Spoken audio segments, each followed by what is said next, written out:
Welcome to the Next Gen CMO podcast, where we sit down with seasoned CMOs and emerging talents in sales and marketing to explore the wins and occasional losses that shape today's leaders and the strategic maneuvers that can help propel you to the forefront of B2B marketing. Hey everyone, welcome to our next episode of the Next Gen CMO podcast. Today we are excited to welcome Steve Armenti to the podcast. Welcome, Steve. Hi, Kelly. Thank you. Thank you for having me. Yeah, it's great to have you.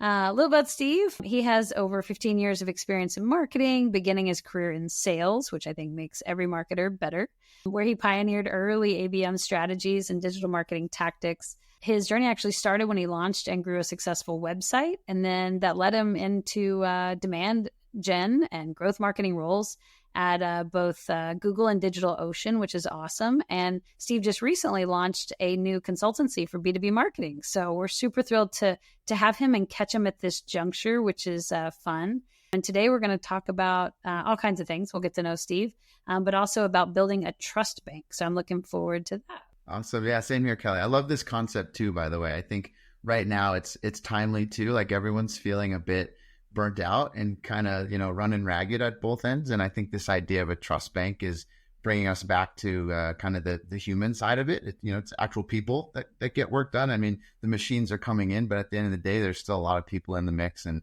trust is very, very important. Yeah, absolutely. I'm excited to dive into that. I like that phrase, the machines are coming in. I just got off a call with my boss about AI. So this visual of these machines coming in is pretty cool. So we'll dive into that for sure. But let's start with you. Tell us a little bit more beyond what I just kind of said at a high level about your journey. What's your career path? How did we get to where you are today? Yeah, happy to. I always go back to where I say it started, which was in sales. And I think this is relevant to a lot of young folks today, right? I left college with a marketing degree. I thought I was going to be producing commercials at agencies, doing big brand campaigns. And my very, very first job was at an intern at an agency. And I was literally cutting competitor posts out of newspapers. And that was, like customer research and competitive research. And, still I liked the vibe. I liked the environment. And I said, I want to get into this agency world. Unfortunately, I couldn't. And so ended up taking a sales job. I was an SDR. It was a travel expense management software company. So it's cool now. I look back and I was like, oh, I was in software a long time ago, before it was even really like SaaS now. And, that role it taught me some grit and some hustle, and it taught me kind of the basics of sales, which I still think today is important. But most importantly, it taught me that, sales isn't really what I want to do long term. And so while I was in that role, I just on my own started tinkering around with Salesforce and making custom lists and segmenting lists. And I would manually A/B tests emails to, this kind of person versus that person, or this company in this industry. And really just started having a lot of success doing it. And my boss at the time was kind of blown away. He was like, hey, you're not making your phone calls anymore, but yet your meetings booked are like through the roof. Like, what's going on? Started telling him what I was doing. And, long story short, I learned that that's growth marketing, right? I'm sort of growth hacking in email. And I thought, man, this is what I love. I got to figure out how to do this. And so still had a hard time finding a job, right? Not many companies were willing to bet on an SDR who's applying for a marketing manager role. And so for me, kind of being a self-starter, I said, okay, well, I'm just going to go make up my own experience. And so at the time, my brother and I actually started a website. We started writing content, doing SEO and posting on social. And we ran a little affiliate marketing program and grew this website to where it got a decent amount of traffic. And I learned, a few things about SEO and PPC and that sort of stuff, and just put it on my resume. And then started applying, got my real first marketing job, did that for a little while in junior positions, and then eventually landed at Google, had a few leadership positions at Google, and then most recently at DigitalOcean, running a revenue marketing department, which was also fun. It's just really, purely revenue marketing. So that was a nice touch to the resume. And yeah, feels like it was a long time ago, but it's fun to go back and think about it. Yeah. Yeah, that's awesome. I hear a lot of stories of marketers expecting to come out and do marketing and ending up in sales, right? And starting with, and usually the SDR path is the way. And the SDRs report into me here at Demandbase, and but they haven't always. And I've worked in organizations where they report into sales. When I got to Demandbase, they reported into sales. Now they report into me. But there's definitely like the pockets within the SDR team who kind of have given the like, hey, Kelly, I really like marketing. If you ever have a chance for me to hop, I would love. And so we just hired one of our SDRs over into our field marketing team.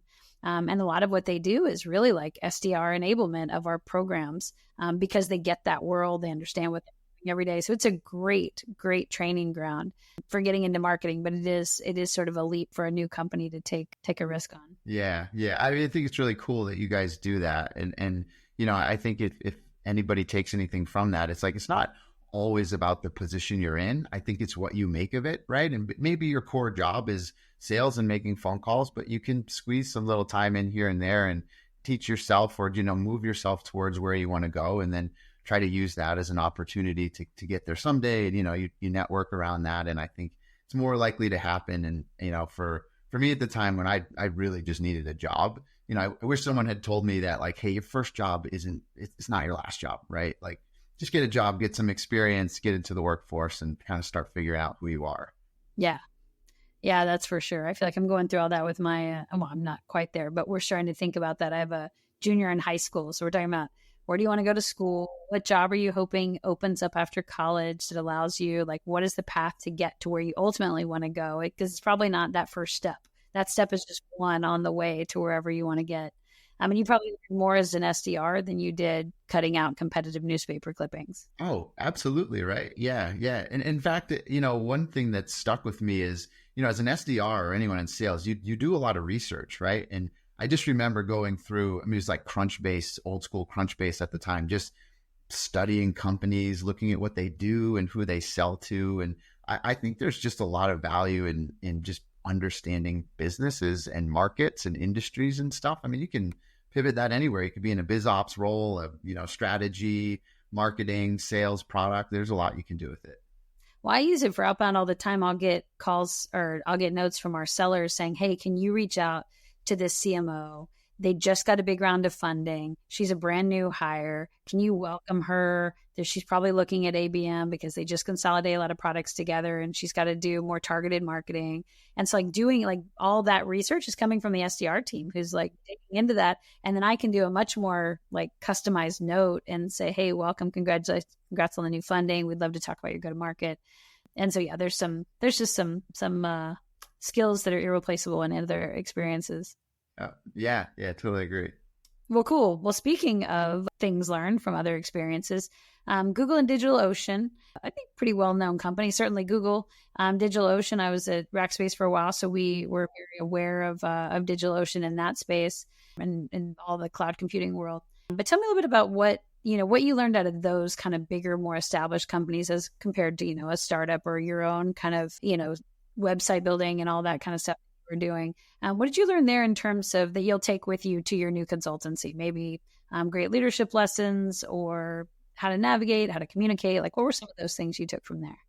Yeah, totally. In fact, I think it's a pretty well-known thing. It is at least amongst Googlers. So Google in particular, people call it an MBA. Like whether they have an MBA or not, they say, oh, I'm getting my Google MBA, because it really is such an innovative, growth-focused organization and really, really focused on their people.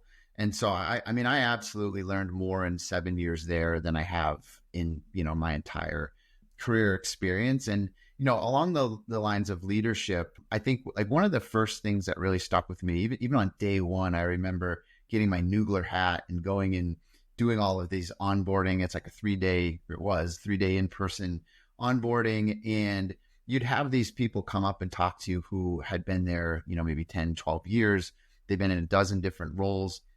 And everything they talked about just pointed towards this idea of like innovation and, having a growth mindset and failing fast. And, a lot of stuff you hear come out of Silicon Valley and, software companies, but they really made it applicable, right? And they would tell these stories of working on these features or these products or joining these teams and talking about how okay it was to fail and how what it really is about is just bringing your best self to work, right? When you fail, don't worry, just move on. And when you succeed, like you've got everyone there around you to support you, and just created this environment where you felt comfortable, you felt safe. In fact, they actually have a term that they look at in their manager training called psychological safety.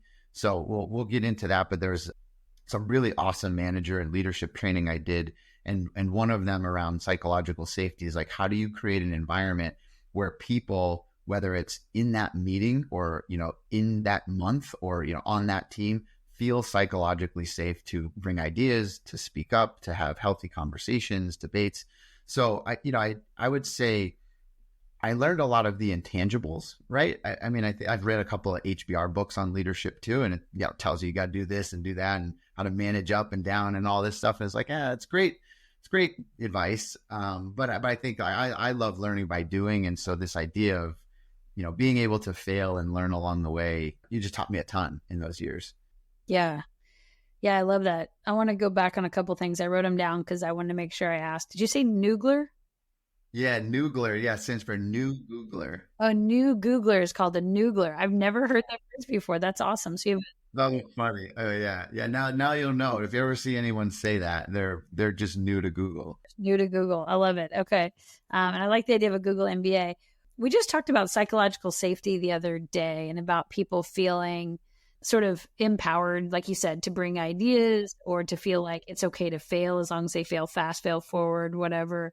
And that there's no real bad ideas, even if we don't execute all of them. What I'm learning, like right now, especially more so than any other time in my career, is I feel like maybe it's been these last sort of 3 years or however long we've been in this recession, 22, 23, 24, I guess, about 3 years. That fear, and probably that maybe the fear has gone up, which I guess means your psychological safety has gone down, where people feel like their job is always at risk. Like they're always sort of like, I don't remember the first 20 years of my career being nervous about getting fired. But in the last few years, it's like you feel like you're irreplaceable. And maybe it's because the world's remote and you can replace with anybody in the world versus just somebody who lives in your little zip code. Maybe that makes a difference, or maybe it's just because of the recession. But do you see that differently now than maybe you did when you were just learning about that sort of concept at Google?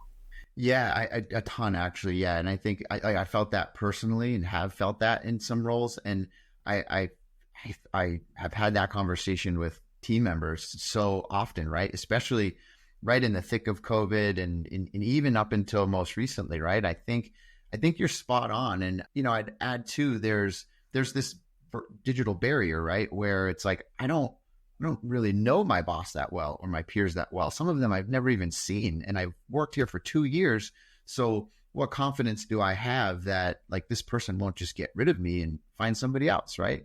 And it's tough. And I think that, as a leader, it's hard to try to make your team feel better when you're at a time where you might not actually feel that confident yourself, right? And you're doing your best to show up the best you can, and you want to be honest, but it's like, what can you actually do? And I feel like I wanted to always talk about hey, here's what you can control in this situation. Like, I can tell you whatever I think is right, and I give you my perspective, but let's be honest, I'm a senior middle manager. I don't make all of these decisions, right? It's like I'm a few ways away from the CEO, but here's my take on it, and here's perhaps how you could deal with the situation, right? And try to get them through managing that fear, managing some of that anxiety by showing them what they can control and then what they can do about those areas, right? You can go and be your best in those areas, and let's identify what those are. How do you want to show up in those? And,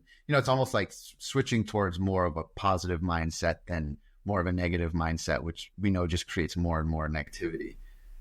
Yeah, it's such a fine line, the way you say that. I had a situation this week at work where one of the leaders on one of my teams was like, I just would look at the work and I was like, this is really falling flat. What am I missing here? And they're like, well, that's the template we were given. And I'm like, well, then fix the template. And they're like, oh, we just thought that we needed to operate within like this sandbox. And I'm like, no, like your job is to build the very best, piece of content. It's not to necessarily adhere to this template. So if this template is limiting you, like your objective is not do the best within the template, it's do the best. And so how do I both constructively criticize the work while empowering somebody to like raise their hand and be like, hey, this thing that you approve, this template, it's not actually good. Do you mind if I change it? Because I want to make it better. And it's such a fine line between I want to like give tough feedback, but also in a way that's inspiring to get them to want to do better. And it's a tough one because to your point, like you want to keep positivity, but you also don't want to settle for status quo. And status quo often comes in a place where people don't feel safe to push boundaries. Right. Yeah. And then like bring it back to the psychological safety. I mean, that's what the research showed was when they're safe, right? Like you feel like you can take those risks. And it gets so complicated too if you think about a bigger organization where a single marketer could have 10 to 12 stakeholders, right? And like you said, maybe they're juggling 10 templates within that, and they just have this anxiety of like, I just got to do all these things, and I'll just do the template. I don't really like it. I've got a better idea for that, but there's no time for it, and I don't feel good about it. And I mean, that just sounds awful. It sounds like a terrible experience to have. You're not getting the best of anything out of those folks. Yeah, for sure. Well, one of the things that you and I talked about, like out and maybe is a tactic or a strategy for kind of defeating this concept is this idea of a trust bank. What is a trust bank? Yeah. So to me, it's actually kind of like a bank account, right? For your career, right? And so or maybe think of it like a portfolio, right? Like you're investing a little bit here and there, and when you can and when it makes sense, but you want to be consistent with it so you can take advantage of compounding growth. And so I think the same thing applies to your career. And you could call it networking, trust bank, whatever it is, but it's this idea of how do you show up at work, and how do you do these little things over time so that one day you'll look back and you'll be 10 years into your career, and there'll be a lot of big things that have happened that are a result of just a bunch of routine little things you did over time, right?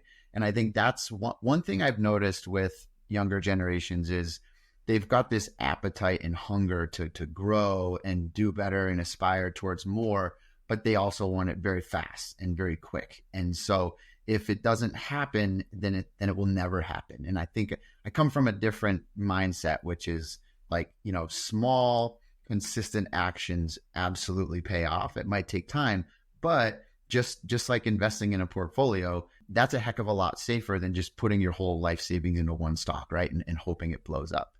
That's kind of the concept. Yeah. I mean, I love that idea. So when you talk about young marketers and sort of, wanting to move fast, wanting to accelerate quickly, do you think that comes in the form of actions, or do you think that comes in the form of basically like relationship trust? Or is that like, I mean, because I see it for sure, certainly in the younger folks that are on, and I don't want to use young as like an age, but people that are sort of from, that are kind of earlier in their careers, certainly have this sort of like, if I don't get promoted, I'll just go to another company. There's a lot of that mindset, which kind of causes this hopping thing instead of like sort of earning your stripes and working towards the incremental bumps at a company. So when you think about that, like how in building that trust, is it about actions? Is it about behaviors? Is it about people? Is it about like lunch with friends, lunch with coworkers? Like what are the small things you're talking about? Yeah. So for me, it's definitely the actions first. And I think in a professional setting, the relationships are actually the output of the actions, right? And I think one way one analogy I'd share here is everybody knows the person who flips those around, right? So they don't actually do anything, but they spend all their time trying to build relationships. They're always sucking up to peers, to leaders and stakeholders, right? And they're the person that comes up in one-on-ones and they're like, well, this person is getting promoted. They don't actually do anything. And like, they're just playing the game. And, you hear that stuff all the time. And I think it's true. Sometimes I think some people are just really good at that, right? They're just good at PRing themselves, and they'll probably find some success. And my response has always been like, if is that really the person you want to be? Because like the way I know you, it's not, right? You're the person that's going to put in the work. You're going to do a good job. You'll get rewarded for that job. You'll be recognized for that. And maybe it's a reflection of me, but it's like that slow and steady approach and the consistency, I think, is what does build those relationships.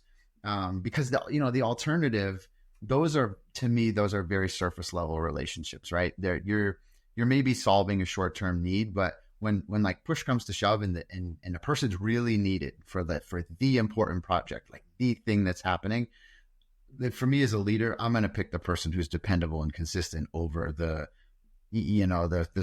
surface level kind of career chaser kind of person, Oh, yeah. Yeah, absolutely. I mean, you've probably, and that responsibility, I think it's why it's so important that you work for great leaders, because that responsibility certainly comes to you as the worker to do great work, to I have this framework that I give. I got like multiple thoughts in my head right now. But I have this framework that I walk my team through just recently, literally as part of their mid-year reviews, about these are the things that build trust with me. And these are some of those triggers. And these are the things that erode trust with me and some of those triggers. And some of them were actions, right? These are things that deliver against your OKRs. Like, are you hitting your pipeline number? Are you hitting your launch dates? Are you hitting your sales adoption number? Whatever it is.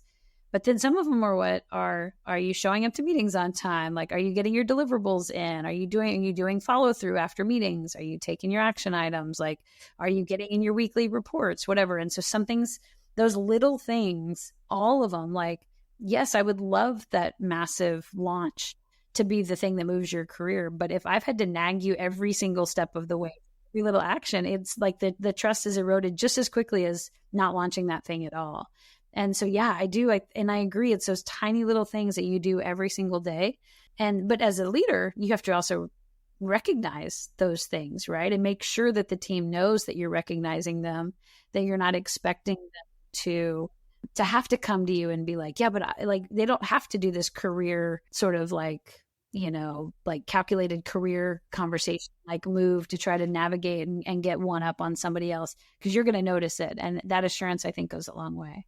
Yeah. I think you brought up something important there, is like the responsibility of the leader too, right? Like if that's the expectation you're going to set, you need to like build that into the way that you recognize folks, right? And maybe you have, like, I'm a big fan of like rewards and kudos programs and just things that you do in team meetings and just like little things, right, that make people feel good. But also I think, I often found that the folks that do kind of have their head down, like doing great work, and they bring this up to you and say, well, hey, I'm feeling like not so great about this or that. They're not the salespeople of themselves, right? They have a hard time talking about themselves or taking credit or, being in the limelight. So I think that's where leaders have to step up and reward folks like that in whatever way they're comfortable, right? Like maybe they don't want to be called out at a team meeting. Maybe you can do it in a Slack channel or something, right? Like understand them a little bit. But I think that goes a long way. And you made me think of something with what you were saying, was the Google performance review system, and like the one I was trained on, it basically boiled down to two things. It was what you did and then how you did it, which is exactly what you're talking about. And the how was so important. And I mean, I remember having a lot of conversations with some people that did a lot of the what, but not enough of the how. And it's like, hey, you're doing a great job, but like you don't collaborate that well. Like you're not communicating as often as you should be with folks. Like people are wondering where updates are. Like you're not being cross-functional enough. And that stuff really does matter. And I think particularly for the long term, right? Like that's what builds good team culture and good consistency and cohesion among the team. Yeah. Yeah, I think you're exactly right. I think that's where kind of these 9-box behavior or these 9-box performance reviews come from, right? Performance over, like some people say potential, but I really map it to behavior, right? Like who's great at performing, but behavior is not so great, versus ones who are really great at both. There's a great Simon Sinek video where he kind of does he talks about that 9-box of the ones who like are high performers, but the behavior is bad. He was like, you want to know who that is? Ask anybody on the team, who's the asshole on the team. And they're like, it's that one right there, right? You know exactly who that spot is. And no one wants to be that guy. You want the people that are even performing average, but are super dependable hitting all their marks, doing all their stuff all day long. And so how do you balance that team? And like you said, recognize that or make that really clear in your communication as a leader on how that comes to life. Yeah, totally. Yeah. And it's, I always reflect on this stuff, and I think how kind of funny and ironic it is that, we talk about this stuff within a work context, but it's just the human nature of us, right? Like if you want to do well in society, like you need to have some virtues, and you need to be honest, you need to be dependable, like you need to avoid being like overly extreme in one area or another, right? And have all of these characteristics, and they just absolutely apply at work too, right? It's like you can't just come to work and be an egomaniac jerk because you're at work, right? It's like it doesn't work that way. Like you still got to show up and be a good person, and actually that's what should get rewarded. Yeah, absolutely. I think that's spot on and great. Our audience tends to be, just by nature of kind of next gen, people who want to be CMOs or are like on that cusp. A lot of senior director VPs who are kind of on that cusp, or fairly new CMOs who just want to be the best type of next CMO. So I think all that kind of advice and feedback is great. Speaking of that, so you've talked about some mentors that have kind of gotten you through, which I assume are these great leaders who have probably leaned into you in some way or have coached you through some of these challenges, that have probably recognized the trust bank that you've been building, which is why they've stayed as mentors with you through the time. So tell me about some of those relationships and like what's the key to kind of maintaining those or finding mentors throughout your journey? Yeah, it's a great question, and I actually feel a lot of the advice around this is you can get the playbook for finding a mentor. There's even websites now you can find a mentor. I'm actually on some of them, and it can be fun. But I think the ones that they're going to last with you, right? They're mentors, but they're almost they sort of formed you at a pivotal point in your career, and at least from experience, right? And I can go back to the job I had before Google, a company called Skyward, and some of the leaders there who were just phenomenal, right? From a pure business leadership standpoint, but also from a personal growth standpoint. And these were the people that, I recognized at the time were willing to go out of their way to try to give me feedback or coach me, or, seemed, when I look back now, to take an interest, right? And so I think that's kind of step one. It's like, are there people around you who are more senior that have given you some feedback, that have taken an interest? Don't leave it just at that, as surface level, like pull that thread a little bit more. And as I did, what I found was, one, it got me better at receiving feedback. So here's, seasoned people who know how to give sometimes tough feedback, but it's constructive, and, taught me that, okay, you've got to hear that. You got to really hear it, think about it, work on it. And what can you do to actually make change? And then you start to follow up, right? So you get feedback, and don't just sit there the whole time waiting for it over and over again. Then you can go and seek it out, which I think is really important. And then you start to build a bit of this feedback loop, right?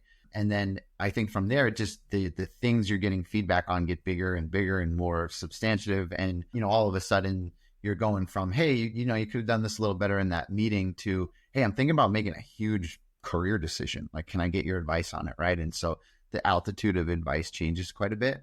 And so that's like, for me, what has actually worked. And even as I kind of think about new mentors that have come into my life, right, it's the folks that seem to have taken an interest, right? And there's something about that feels better to me versus going out and like seeking a mentor, so I think it's like, if you pause and listen, there's probably someone there who's already giving you feedback and maybe, guiding you, and you just haven't really formalized it yet. Yeah. More organic in that way, and more authentic than kind of this like speed dating thing where you get matched up with someone, right? Because I've seen you in action. It's not a sort of hour once in a month. Instead, it's sort of a part of your daily life. I think that's awesome. Have you turned that around and passed that on? Do you mentor others in the same way? Yeah. In fact, I'd say probably because of the good experience I've had with some folks at Google. So Google has a bunch of actually kind of like official mentor programs. And so I did a couple official ones, and then probably more unofficial. And I think it's just, if I kind of take the advice I just gave, it's like, I started to look to see, okay, who's open, like got a growth mindset, who's just open right now to hearing. And, very quickly you'll see those folks like take what you say and just treat it as gospel and go and do it. Right. And then, then it like picks up from there. Right. And so I think, there's a lot of folks at Google I still stay in touch with and in past roles, even before Google. And I think like mentorship doesn't have to be, hey, we're going to meet for 45 minutes every week and I'm going to have a structured agenda and all this stuff, right? I mean, I love when I just get a text out of the blue or a call, and sometimes it's work stuff. It's like, hey, I've got this like random thing we're doing with this ads program. Like, can you share your thoughts? And sometimes it's just, hey, I'm like really frustrated at work right now and I just need someone to talk to. And so I love that. And, one thing that's great about Google is that I feel like they're always looking out for folks that don't always get the right support. And so like one of the programs I was in was, like senior marketers for junior marketers from underrepresented communities. And, I enjoyed the stories and like what we called it, the origin story. There's some training around this, but it was like training for the mentor to understand this person's origin story and for the mentee to make sense of that, right? And have that actually be maybe a motivational accelerant in your career. And it was one of the best experiences I had because this person I was mentoring, it was mutually valuable between her and I, and had some structure around it, which, it's like, it's okay. But, we figured out how to make it work for us. And I just loved it. So the origin story is a means of sort of extracting their story in a way that you can actually see patterns and help coach. Is that? Yeah. Like, who are you? And like, where did you come from? Like, tell me about your family and what was that like? And where did you grow up? And what are maybe some of the like negative self thoughts that you bring with yourself? And, as a real example, like some of these folks would have, say, anxiety in meetings, right? I'm just not comfortable speaking up in meetings. And then they'll go to, well, why? Like, tell me more about that. Oh, well, I grew up in a really big family and it was loud and I always felt kind of shy and my voice was never heard. And then so you start to get it. Oh, okay. Now I understand where that comes from. And the advice is different, right? Because I could easily turn around and say, oh, well, just pretend nobody cares and just raise your hand and speak, right?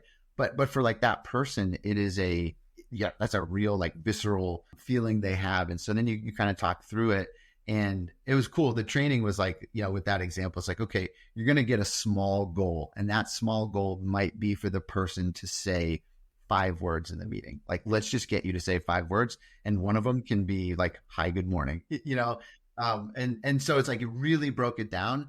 And it was so rewarding after the fact to, like weeks later, have the person come back and say, hey, I was in this meeting and I asked this question and, this director over here really thought it was a good question. They said, great question. And then they answered it. And like to see them, yeah. And that's what it's all about. Yeah. Oh, that's amazing. I love that. I think that's a really cool. I'm going to take that one. We are doing a thing in a couple weeks with our leadership team just on sharing sharing our career journeys and kind of from almost from a negative lens. Like, these are all the places I screwed up over my career, almost one, to increase vulnerability, but also probably to reveal some of those origin elements. Like, this is the baggage I bring into this role, positive, negative baggage, whatever it is. But this are the things that I bring in, which might be a sort of a extreme, shy or introversion. It might be that I came from a consensus-driven culture, and so I'm scared to make decisions that are outside of like box, or whatever people have, like all these things that you can then be like, oh, okay, I can help lead around that now that I know where you're coming from. That's fascinating. Those are great. I actually was in one of those myself where, I mean, it's hard. Like, I think it's hard for everybody. It's hard to go there, but it's so worth it. And once you do, the like bond and the trust across that team is so profound. And I think that's a real tangible, like tactical way to get, towards that psychological safety, right? Like, you can't have that if there's no vulnerability and there's no shared understanding and openness and supportiveness amongst the team. And I think that's what, a lot of leaders are looking for, right? Like, just that trust. For sure. Awesome. Well, I think that all rolls up to the trust bank that we talked about. It does, right. It'll come full circle. Well, awesome. Well, Steve, I have loved this conversation, but before we wrap, tell us all one fun fact about you, something that we don't know, unrelated to work, if you want. Yeah, sure. Yeah. So this is one I use all the time for like 2 truths and a lie. But this one's true. So if you ever hear me in 2 truths and a lie, I'm giving you a freebie. But when my wife and I first met, like national parks were our thing. You could see them in the background. So we made it to almost half of all the national parks in the U.S. Then we started having kids, and that journey slowed down quite a bit. But yeah, not a lot of people know that. They see, a few of these pictures behind me, and they're like, "Oh, that's cool. He likes to hike." But I was once a bit obsessive about it, and maybe we'll go back to it when the kids are older. Awesome. Yeah, I think what is it, like 66 or something like that? Yeah, I think like 60. Yeah, it's 60 something now. They've added a few more. Yeah. Yeah, we haven't done a bunch. We just got back from Wyoming and Montana, and we did Grand Teton. We did Yellowstone, not Yellowstone. What's the one? Yeah, Yellowstone. And then we did Glacier. And I loved Glacier. It was my favorite. But we did an RV trip a couple years ago and did like Zion and Bryce Canyon. And oh, that's so great. And yeah, I mean, I don't know how old are your kids now? Their oldest is 9 and the youngest is 4. So we took the 9-year-old on some when he was younger. Yeah. And then the 4-year-old, she's not super into it. We probably could have pushed a little more, but just, bringing one kid into the woods isn't so bad, but 2 of them, it's like, now you're asking for some chaos. Yeah. So we got scared. Yeah. I mean, 7 and 12, like 10 and 15, like those are fun ages. My kids love doing the hiking. They love going in the parks. My kids love biking through the parks. Now we biked around a Glacier quite a bit. And they love that. And so, yeah, getting to those ages, definitely pick that back up because it's a blast for sure. So that's so great to get outdoors. Very cool. Well, good. Well, I'm super excited to hear about how your new B2B marketing consultancy goes. I think you'll have a big run there, and I'm looking forward to hearing how it works. But if people want to either just follow you because they think you're awesome, or if they need B2B marketing consultancy help, how should they find you? Yeah, LinkedIn is the place. I'm actually really active. I post a lot of my thoughts and frameworks. And so if you just want to see how I work, you can see that in the content. But go to LinkedIn, shoot me a message. Would love to chat and see what you're trying to do. Awesome. Well, there you go, folks. So thank you for listening. Thank you for joining us. And we'll see everyone on the Next Gen CMO podcast. Have a good one.